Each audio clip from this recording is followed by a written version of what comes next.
Oui, alors je m'appelle Marie-Aline. Marie-Aline Poutot, enfin on m'appelle Marie-Aline, la conteuse. Je suis conteuse depuis 2003, fin 2003, donc voilà, ça fait quand même quelques années. Je suis conteuse et musicienne, voilà, je joue d'un instrument que les gens ne connaissent pas beaucoup, je joue de l'accordéon diatonique. Cet instrument, voilà, dont j'ai appris à jouer en Bretagne. Alors c'est pas du tout comme l'accordéon chromatique, hein, des bals musettes, c'est un accordéon fait plutôt pour danser, plutôt dans les bals folk bretons, irlandais, voilà. Et je fais des spectacles pour principalement les enfants, et également tout public, voilà, dans les écoles, les médiathèques, les centres culturels. En fait, ma formation, c'est le terrain, parce que voilà, j'ai eu un père conteur. Et il était commercial jusqu'à ses 38 ans, et puis à 38 ans, il a vraiment eu envie de vivre de sa passion.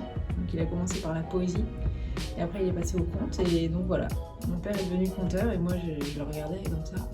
Je trouvais ça génial quand j'étais petite, voilà, de ce qu'il faisait. Ça m'a fait réfléchir, et quand j'ai eu mon bac, mon père m'a proposé, il m'a dit si tu veux, comme ce que je fais ça te plaît, on n'a qu'à faire pendant quelques mois, peut-être une année, tu me suis sur mon parcours et puis tu racontes une histoire à la fin de mes spectacles. Donc voilà, en 2004, je pars donc avec mon père sur les routes de Bretagne, dans les écoles. Voilà, avec lui, je découvre l'univers en fait, l'univers des spectacles. Et puis après, on est passé à l'étape supérieure. Il m'a dit, bah si tu veux, l'année prochaine, on fait un spectacle tous les deux. Du coup, j'avais l'optique de passer professionnel. Voilà, c'est comme ça qu'a commencé l'aventure. On a raconté pendant 5 ans, on faisait énormément de spectacles et après j'ai monté mon spectacle solo. En fait, j'ai plusieurs prestations, voilà, mais celle que je propose en ce moment, ça s'appelle les contes d'Hortense. Hortense, c'est une vieille dame. Elle me disait, assieds-toi, je te raconte une histoire. Alors, je m'asseyais, j'écoutais. Et en fait, Hortense, elle m'a raconté énormément d'histoires. La région de Brocéliande, en Bretagne, qui est un endroit magique. Voilà, j'ai été un peu abreuvée d'histoires quand j'étais enfant. Et quand j'ai grandi, je me suis dit, je vais pas garder ces histoires pour moi. Et donc, je raconte maintenant ces histoires. Oui, ils sont très interactifs. Voilà, j'imagine pas raconter une histoire sans faire participer les enfants. Ouais. Je tiendrai 10 minutes, je pense. Et les histoires, oui, on peut les choisir. Disons que moi, j'ai un catalogue de thèmes, en fait, de contes. Parfois, j'arrive à réadapter mes histoires pour coller au thème que me demandent les gens. Métal. Une anecdote. Oh là, j'en ai beaucoup des anecdotes. C'est toujours une victoire quand, en fait, je raconte aux enfants moi, je raconte pour les maternelles, mais je raconte aussi pour les CP au CM2. Le plus dur, c'est de raconter à des CM2. Les CM2, c'est les grands de l'école maintenant. C'est beaucoup plus facile de raconter à des 6e, par exemple. Parce que les 6e, moi, c'est redevenu les petits.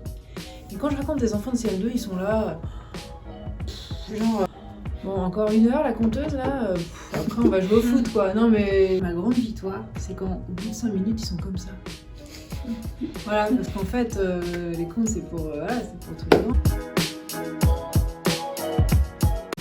Ce que vous ne savez pas, c'est que avant de commencer un spectacle, je me mets dans une certaine énergie que je n'ai pas forcément dans la vie.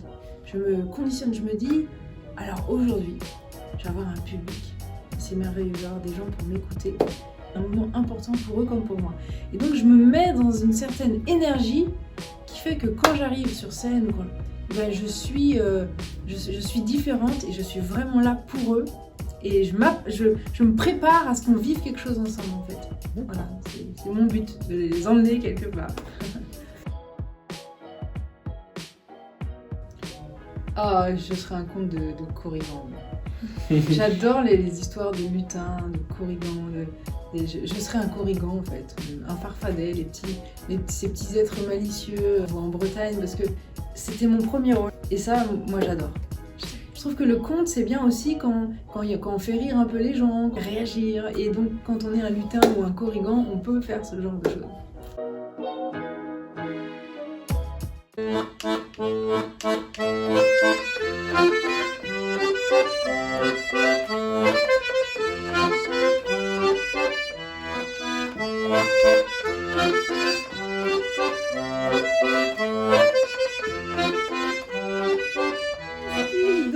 Est-ce qu'il chantait bien?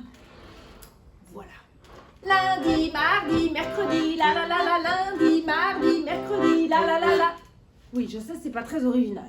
Mais c'est ça qu'ils chantaient, les Korrigans. Mais malgré ses efforts pour être discret, un des Korrigans l'avait vu. Il ne dansait pas, celui-là, il ne chantait pas. Non. Il avait une couronne de feuilles autour de la tête. C'est comme ça que les Korrigans commencent toutes leurs phrases. Oh, un homme s'aventure dans la lande de la nuit. Un homme s'aventure dans la lande de la nuit. Viens danser, viens chanter avec nous mon ami. Viens danser, viens chanter avec nous mon ami.